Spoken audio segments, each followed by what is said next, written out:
पिछले 50 वर्षों से भी अधिक समय से एक नाम अपराधों के इतिहास के अंधेरे गलियारों में गूंजता चला आ रहा है। एक ऐसा रहस्यमय व्यक्ति जिसने उत्तरी कैलिफोर्निया में आतंक फैला दिया और फिर अचानक गायब हो गया। अपने पीछे वो डर और एक ऐसी पहेली छोड़ गया जिसने दशकों से जांचकर्ताओं को उलझा रखा है। ये कहानी है ज़ोडिएक किलर की।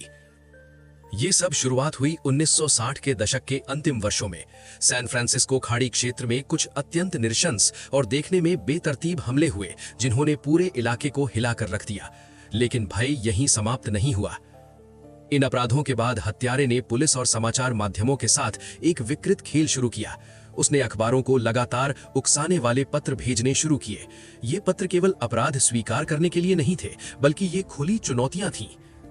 इन पत्रों पर एक विशिष्ट क्रॉस और वृत्त का चिन्ह बना होता था और इनके भीतर जटिल कूट संदेश होते थे। हत्यारा दावा करता था कि यदि कोई इन्हें हल कर ले तो उसकी असली पहचान सामने आ जाएगी।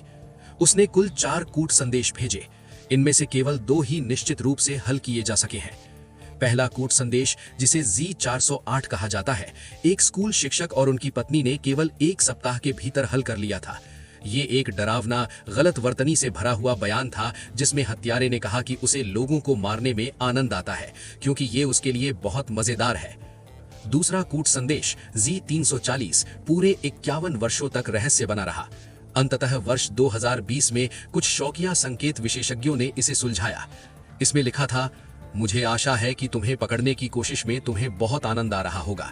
मुझे मृत्यु कक्ष का कोई भय नहीं है क्योंकि वो मुझे स्वर्ग और भी जल्दी पहुंचा देगा।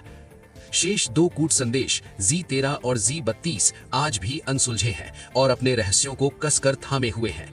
ये क्या उजागर कर सकते हैं? हत्यारे का नाम, किसी छिपे हुए विस्फोटक का स्थान, या फिर मृत्यु के बाद भी किए गए और अपमानजनक संदेश? इन पत्रों ने एक भयानक व्यक्तित्व को जन्म दिया। ज़ोडिएक केवल एक हत्यारा नहीं था, वो एक दुष्ट प्रतिभा, एक ऐसा प्रदर्शन करता था जो लोगों का ध्यान पाने के लिए बेचैन रहता था।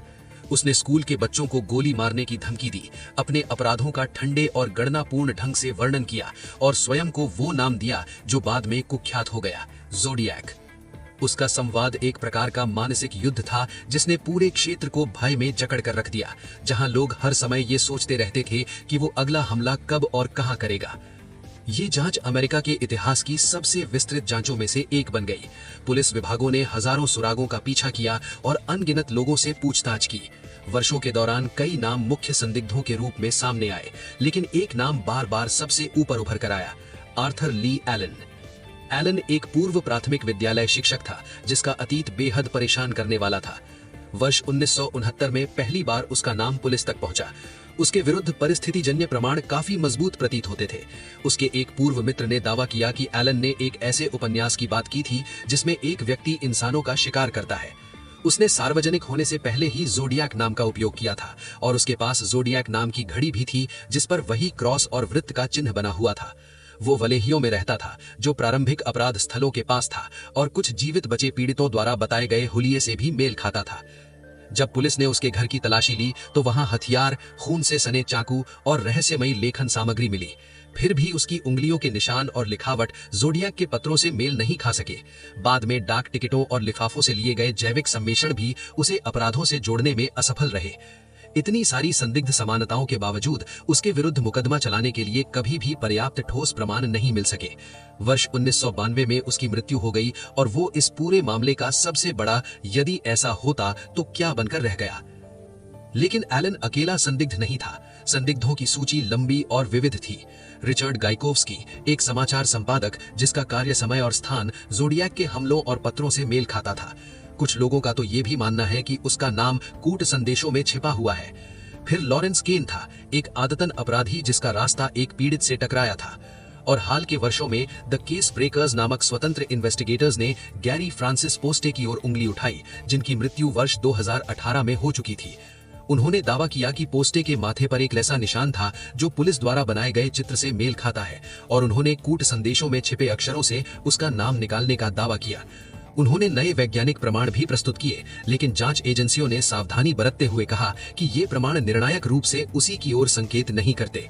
बहस आज भी जारी है और हर सिद्धांत लोगों को इस रहस्य की गहराई में और नीचे खींच लेता है। ज़ोडिएक किलर की पुष्टित 5 संख्या है। लेकिन उसने स्वयं दावा किया था कि उसने 37 लोगों की हत्या की है। उसके हमलों से जीवित बचे 2 व्यक्ति ब्रायन हार्टनेल और माइक मजियो ने जांच को दिशा देने में महत्वपूर्ण भूमिका निभाई। हार्टनेल, जिन पर लेक बेरिएसा में कई बार चाकू से हमला किया गया था, उन्होंने हत्यारे के विचित्र जल्लाद जैसे मुखौटे का विस्तृत वर्णन दिया। मजियो, जिन्हें वलेहियो के एक पार्किंग स्थल पर गोली मारी गई थी, उन्होंने हमलावर के रूप, रंग और वाहन के बारे में बताया। उनकी भयानक कहानियां इस किंवदंती के पीछे छिपे मानवीय नुकसान की याद दिलाती हैं। उस समय के कई अन्य ठंडे पड़े मामले भी हैं जिन्हें कुछ जांचकर्ता ज़ोडियाक से जोड़ते हैं। इससे उसके आतंक का दायरा पुष्टित घटनाओं से कहीं आगे तक फैलता प्रतीत होता है। क्या वो लेक टाहो के जुआ घर से डोना लैस्की गायब होने के पीछे था, या फिर रिवरसाइड में चेरी जो बेट्स की हत्या के पीछे, जो ज़ोडियाक के पहले पुष्टित अपराध से 2 वर्ष पहले हुई जी? ये संबंध कमजोर है, लेकिन एक पहले से ही जटिल मामले में और भी रहस्य जोड़ देते हैं। ज़ोडियाक किलर की काली विरासत केवल अनसुलझे क्राइम तक सीमित नहीं है। ये इस बात की भी कहानी है कि उसने किस प्रकार नवाचार माध्यमों का उपयोग कर भय का एक सांस्कृतिक प्रतीक बनाया। वो उन शुरुआती क्रमिक हत्यारों में से एक था जिसने प्रचार की शक्ति को वास्तव में समझा और उसे अपनी कहानी गढ़ने के लिए इस्तेमाल किया।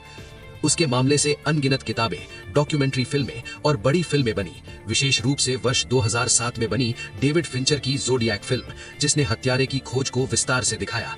वो पॉप कल्चर का एक स्थायी हिस्सा बन चुका है, एक पूर्ण लेकिन अनसुलझे क्राइम का प्रतीक। लेकिन कूट संदेशों और फिल्मी प्रस्तुतियों के पीछे वास्तविक परिवार है, जो दशकों से बिना उत्तर और बिना न्याय के जी रहे हैं। मामले की फाइलें भले ही ठंडी पड़ गई हों, लेकिन उनके घाव आज भी ताजा हैं। हाल के वर्षों में आनुवंशिक वंशावली विज्ञान में हुई प्रगति ने दशकों पुराने मामलों में नई जान फूंकी है। सबसे प्रसिद्ध उदाहरण गोल्डन स्टेट किलर की गिरफ्तारी है। कई लोगों को आशा थी कि यही तकनीक अंततः ज़ोडियाक को भी बेनकाब करेगी। जांचकर्ता उसके पत्रों के लिफाफों और डाक टिकटों से पूरी आनुवंशिक पहचान तैयार करने का प्रयास कर रहे हैं।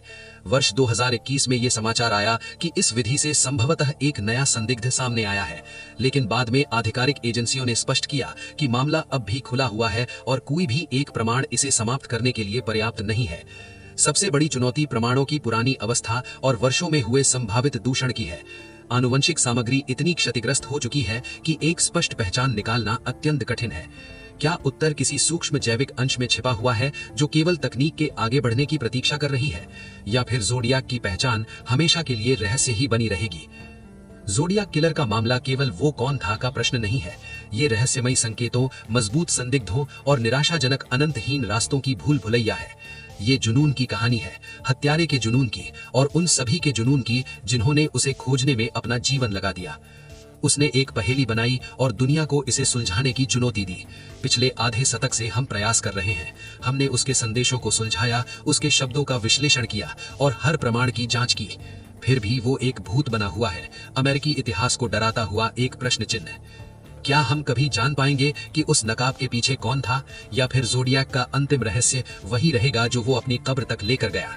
खोज जारी है, और जब तक ये जारी रहेगी, ज़ोडियाक की कथा जीवित रहेगी। देखने के लिए धन्यवाद। यदि आपको अनसुलझे रहस्यों में रुचि है तो इस वीडियो को पसंद करें और हमारे चैनल को सब्सक्राइब करें दुनिया के सबसे बड़े ठंडे केसों पर और गहराई से जानने के लिए। टिप्पणियों में हमें बताएं कि आपके अनुसार ज़ोडियाक किलर कौन था।